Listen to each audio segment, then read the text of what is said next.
Yan! Lena! Ako nang bahala! Lumabas ka dito! Higag ka! Lena! Lena! Lumabas ka dito! Higag ka! Lena! Igor! Nakuha mo pa talaga pumunta dito. Oo, nagpunta ako dito para tapusin ang kapabuyang inyo ng kapit mo. Dapat sisihin mo ang anak mo bakit nangyayari to. Dahil hindi nga alam kung paano pahalagahan si Rigor. Paano? Wala siyang natutunan sa nanay niya na asal hayop at walang silbi. Sasalina ka! Napakawalang hiya mo! Bakit ka na anak ko? Sobra-sobra ginawa ko sa anak mo. Malaki ang pagmamahal ginawa ko. Walang hiya! Wala kang susubat sa akin sa pagmamahal sa anak mo. Nandiyan ako! Wala kang sinusubat! Ay, Rigor, ang ginagawa mo?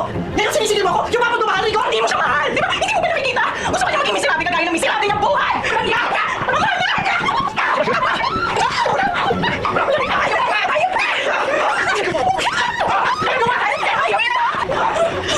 Ano? Ilang beses ko sinabi sa'yo. Ayoko na pakita ang pagmumukha ng nanay mo dito sa pamamahay ko. Nanay ko, pinag-uusapan natin! Wala akong pakialam. Tama na ito. Wala ko na ito. Itigil na ito. Umili ka na.